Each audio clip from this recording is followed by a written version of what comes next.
What's good, Josh? Your man, the Bigga P, and here share my thoughts from yesterday's PBC card, as well as the Saul Canelo Alvarez-James Kirkland fight. Start with the PBC card. The first that was the opener was Jimmy McDonald defending his bantamweight title against Tomoki Kameda.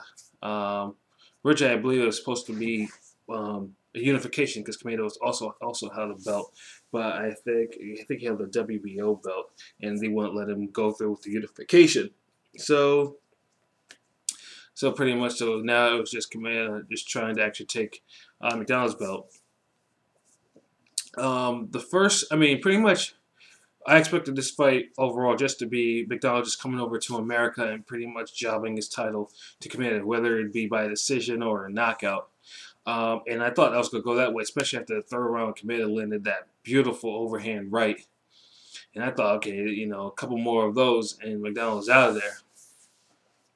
But one thing Kameda didn't really do all that much is he didn't capitalize on it. He pretty much it was just too. He should have just jumped on him pretty much after that knockdown. And what happened was McDonald actually bullied his way back into the fight, which I was surprised about. And Kameda just didn't have an answer for it, just didn't adjust. And it was just, and I couldn't believe it because, like I said, it would get to the point where it was like, okay, to me, it got to the point where it was like at the 12th, with the knockdown, I had the card even. I had the card even on the cards by the time they got to the final round. And Kameda should have just went for broke. Because, someone had to tell him that fight was in the balance. And then Jamie won, to me, in my card, won the last one. So I had no problem with the score. I think it was like 114, 113. I had no, because it was in line to what I gave him. And I was shocked too. Because I honestly thought even with what I saw, I thought they were just going to give it to Kameda. I thought this was going to be he was going to get this, or at worst it was going to be a draw. I shouldn't say I didn't think. I thought McDonald won, but I didn't think he was going to win. And hey, I was pleasantly surprised. Like I said, it was a pretty entertaining opener for me.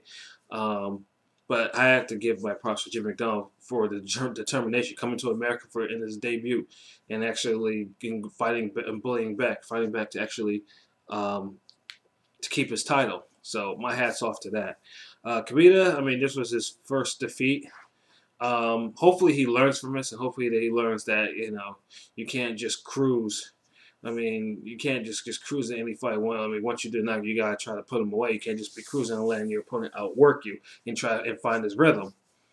It also tripped me out too, because I know that he spent time in Mexico, but for the fact that dude was rattling it off like it was nobody's business, I'm like, man, like dude speaks better Spanish than Danny Garcia. That's crazy, and you just try to figure out like what's the learning curve. Because I don't even think he does. He doesn't know English, so it was kind of unique to me just to hear to do that and hear him speak Spanish, because I'm just thinking like there's no really one-to-one that language. At least to my knowledge. But yeah, it was a great opening. I hope community can actually. They can run that back. I'm more than happy I could see that rematch, because it was that close. And it had enough of ebb and flow that you could say that McDonald. You can run that back, and I'm pretty sure McDonald will probably be, pretty cooperative and actually try to give him a rematch. So hopefully we see it. And then after that, they gave us a short highlight of Austin Trout versus Galaza, and I was hoping originally I'm pretty sure I think they had that where Trout was gonna face Anthony Mundine. But Mundine had some issues going on, health issues. So they only showed like maybe the highlights of that fight, and it looks like Trout is definitely trying to make a run to be more offensive at 154, because he looked pretty good, and beating up Garlaza in the few highlights that I saw. So hopefully, we'll get him back in a significant 154 fight in the future. Which brings us to the main event: Omar Figueroa versus Ricky Burns. Um, This was both men's debut at 140. Omar just either I don't know if he either formally gave up that lightweight title, or he's a champion recess or a champion. I don't know. WBC does some weird things with their belts. I have absolutely no idea what he actually is, if he's actually still a champion there. And Burns, of course, is he's making his debut at 140. And I mean, this is a guy who's won titles at 130 and 135, and has not had the best of luck in his last 3 fights. He's like 1-2. With his last fight was just a win over a journeyman. But nonetheless, I expected a win for. I expected Omar to actually knock him out because I'm just looking at Burns' last fights. I was thinking like this guy is ripe for a knockout, especially at 140 because 140 has some punches there. But I was also very aware of the fact that as much as Omar is a pretty good puncher, he's also allergic to boxing. Guy has he has a problem with just not boxing, not using his jab, not everything. And so I always say this is as much as I think that he can actually knock out Burns, I always think in the back of my head that there's a very small window of that happening. Sure enough, I was correct. One thing, it was a very sloppy, frustrating, interesting brawl. The sloppy and frustrating, sloppy because you could tell that Omar was not. Omar went the distance per se, but he didn't look like he was in any condition. Like not in the condition, let's say when he fought Arakawa a couple years ago, and dude was throwing all types of punches for 12 rounds. And what I was also surprised about too is Burns, who I see him as the weaker. Guy who only has 10 KOs. I saw him as the weaker fighter. How constantly he was actually able to bully Omar into the ropes, constantly, and then let loose with punches. Like the first couple of rounds where he was like really catching them flush. I'm thinking to myself, if Burns actually had more, they look like they were stunning Omar a little bit, but I'm thinking to myself, if Burns actually had more power, Omar probably would have dropped. And pretty much that was just the style of the fight. Omar very rarely using his jab to actually set up his punches, not moving his head, getting bullied. Burns himself. Now, keep in mind, I'm not gonna say that Burns was not was perfect in this fight. Burns was a little bit too clinch happy. It got to the point where eventually got a point taken away from there. I think he got 2 points taken away eventually for excessive holding. And I believe that that would play a part. And even then, I still thought that Burns was winning the fight. Except for maybe one of the later ones where Omar actually managed to catch him. I think it was at the end of the 10th or the 11th round, I believe, where he caught him with a body shot, and Burns immediately got on the on the defensive and went to the ropes. And luckily, it was near the end of the round. But he like I said, he recovered nicely. And then at the end of the fight, I think I had the score as 114-112 for Burns, which was surprising. Surprising that I would actually give a fight to Burns because I'm not a big Burns fan, not at all. But I thought he won this fight hands down. And Omar, like I said, just continued. Didn't make zero adjustments. Didn't want to use his jab. Didn't want to box. Just slug away. Turns out the judges pretty much gave him the win, and not the effect. I could see now. I would say it was a minor robbery if they'd actually given Omar the victory with the score I just mentioned, 114-112. And that's with the deductions. But the fact that they actually gave him that fight wide. Like I'm talking about, I think I saw like 118, 110 or something like that. And I can't agree with that. I can't agree with that at all. I mean, that was just, I mean, that's just flat out robbery. I mean, Burns pretty much as soon as he got in the ring, if he couldn't stop him, he was getting robbed, and he got robbed big time in that fight. Um, but like I said, I'm not a fan of Burns, but I give my hats off to him, and like I said, he deserves another shot at 140. However, I mean, whereas Burns was actually able to stifle a somewhat out of shape Figueroa, who actually, if I remember correctly, he didn't even make weight for this fight anyway in the first place. Um, I don't know, he was like what 141, 142. Yeah, he didn't even make weight for, which is another thing which is another thing I'll probably talk about briefly in a minute. Um, but yeah, I mean, Omar will be. I mean, Burns, like feasibly, I just don't see him being overly effective at 140 himself because of his power in the clinching. Because there, 140 has some, some very, has some big punchers.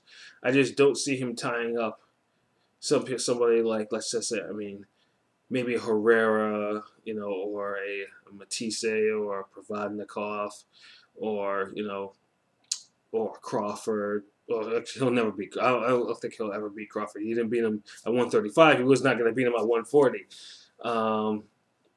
He's not gonna beat. He's not gonna beat those type of guys. And but he does deserve the opportunity to actually try to prove himself.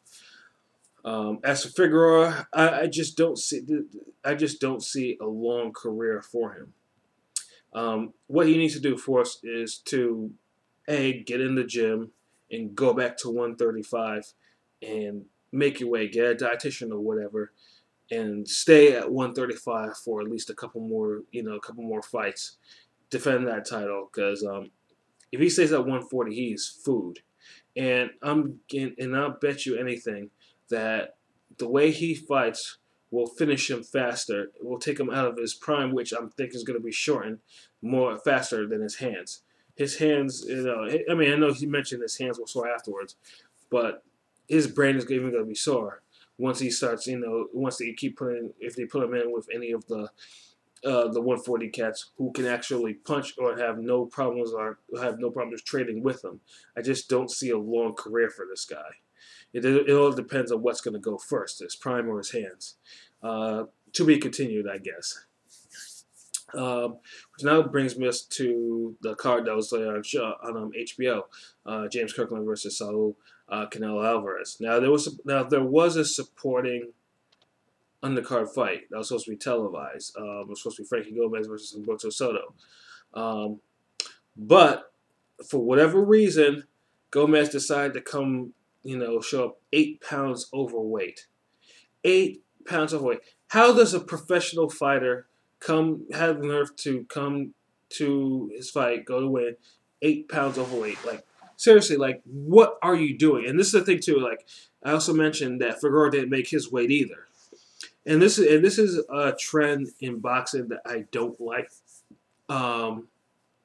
Fighters who are just not making their weights. And there's a lot of it. There's been a lot of this going on. I mean, it's either two things. The way that boxers used to train is different. There's too many shortcuts, or just not enough work in the gym, or just flat out they're just not, they're not fighting in their actual true divisions. They're draining themselves. But yeah, this is something I just absolutely dislike. I nothing really pisses me off more than when fighters don't make their weights. Their contracted weight, unless you're a heavyweight. There's no excuse for you to not make your weight. You're getting paid a shitload of money, especially if you're fighting on a network, to get in the ring, to perform to the best of your abilities, to try to win, try to get yourself closer to a championship or to defend a championship or whatever. And when I see fighters just not making the weight, it just pisses me off, like I said, because you're just not showing any desire. You're not showing any desire to be great. And in fact, I was looking forward for this fight too, because this was supposed to be a showcase for Gomez. And instead, what happened was it got canceled, and I feel for Soto too because he made his weight, and I understood that he got he got something out of it. He got some he got some pay, he got some money out of this, and rightfully so, and not taking any punches. It's like you might as well do that and then go on to the next one. So instead of having that, of course they showed the replay of Manny Pacquiao versus Floyd Mayweather first, and I've already talked about that fight. Nothing's really changed except there's a couple of there was some information I was privy to regarding after this fight. That's maybe even more disappointed than ever. But yeah, I mean I've talked about that fight. So now it'll bring us to Alvarez versus Kirkland. This fight was notable for the fact that this was a fight that Kirkland decided that he didn't want to use Aaron Wolf for. Now, of course, we all know the story of James Kirkland. The story, pretty much with Ann, he's pretty much batting 1,000. I mean, the closest that he's come to actually losing under Ann was the Carlos Molina fight, which he actually did lose to me. I mean, he was losing, and then the fluky DQ bailed him out. And then his lone loss came without Ann in his corner, and that's when Ishida, for whatever reason, as light hitting as they come, was able to put him out in the first round after 3 knockdowns, which I still have a hard time believing that I actually saw that and witnessed that. But yeah, between stuff like that, and then of course a couple of prison stints that has stopped and started his career. And then then you have the design, and then you have the wins. You have the Joel Julio win, and then knocking out Vera, and then eventually again being the first to knock out Angulo, and then after that, and also in his latest fight, which was in December 2013. December 2013. Think about it. December 2013 was his last fight, which was against Glenn Tapia, which was a beautiful slugfest with a brutal KO for Kirkland. When you have a fight like that, you can only try to increase your momentum, and instead there was no momentum for whatever reason. Kirkland, I know there was a lot of managerial issues going on with him and whatnot. And so when you have that type of layoff, and then you're not facing Ant's not in your corner, you're bringing a team that was previously was a strengthening coach or whatever for the NFL, not a boxing coach.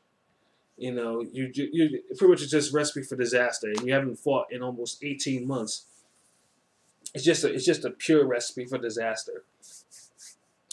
Yet, even then, I still held a sliver of hope for James that maybe the strength and conditioning coach will get him to the point where he'd at least be able to weather the storm where he's usually the most vulnerable, which is usually in the first half of the fight, and then wear out Canelo, who I'm not on the Canelo train. I've never been on the hype train, mostly because, like I said, Canelo and he's only 24 years old, and he has issues with stamina. Canelo's not the type of guy that will fight, 3 minutes to the round. He gasses mid-round, and then after he punches, it's not one of those things. Canelo's not one of those things where I'm fully convinced that the right type of fighter will expose that in upset fashion. And I thought, even with all the stuff that Kirkland went through, I kept on thinking to myself that, okay, sure, Kirkland, all he has to just weather storm, and then he'll make things real hot for Canelo. And I was hoping, I was like this during the fight that he would actually do that, and unfortunately, he did not. There were a lot of things he did do, though, which led to what happened. The first round, he barreled right at Canelo, which is like he took the fight to Canelo, and for a little bit, it looked like he was actually making things hot for Canelo. I'm like, okay, this is going to get interesting. Until Canelo started throwing, and Canelo, managed to put him down in the first round, and then nearly put him out and came very close to actually stopping the fight in the first round.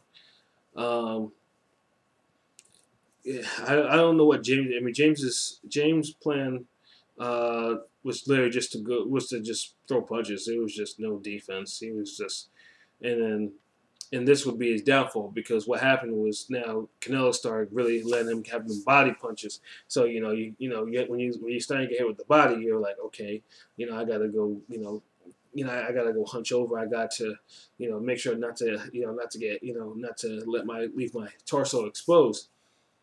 And so what happened was he started getting raked with some shots, and I'm talking about some bad shots. And Kirkland does not have a strong chin, so I mean you could just feel that something bad was about to happen. But even then, he still was he still took the fight to Canelo. I mean he was still walking through the shots to the chin. He was wobbling and trying to actually do try to do damage, try to do work. Um, and you're just hoping, okay, hold on for at least 3 rounds, hold on to round 5, and then Canelo will start gassing. And then the third round, in third, it was the same thing, except Canelo again caught him with an uppercut, a beautiful uppercut, and down he went. And I was like, oh god! And there was just too much time in the round left. So you see, and so pretty much you had the feeling that the end was near. So Canelo double jabbed, got into the rope, and then what happened was Canelo feinted a left to the body, which Kirkland took, dropped his hands, which I couldn't believe, and then got walloped with the beautiful right hook that pretty much that had him out on the canvas, completely out of it, blood coming out of his mouth and everything. That was a brutal, brutal finish. In the various slow motion replays of it, it's just absolutely brutal how that shot was that Kirkland took. I mean, he got to the point where even Canelo was concerned because he saw him, he was walking, and he was looking down, thinking like, oh shit, did I just go ahead and just kill? Did I just kill James Kirkland? Because he looked big, he looked bad. I mean, eventually he snapped out of it. The doctors actually kept him down, make sure he had the right treatment and everything like that. So I hated to see that happen, but it probably needed to happen. And hopefully maybe this will motivate Des, of course, if this 3-round beating didn't, ruin him. This will actually vote him to get Ann back. And not just to get Ann back, but to also get, a boxer, someone who can help him with defense and that type of nature. Because Ann will get you in condition to fight, but the boxing knowledge that she has in terms of defensive stuff is a little bit lacking. And James needs a balance in that.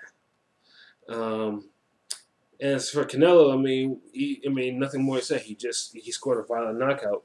I guess we just have to wait until Daniel Gale and Miguel Cotto face off at their catch weight. One was it 157 for the middleweight title.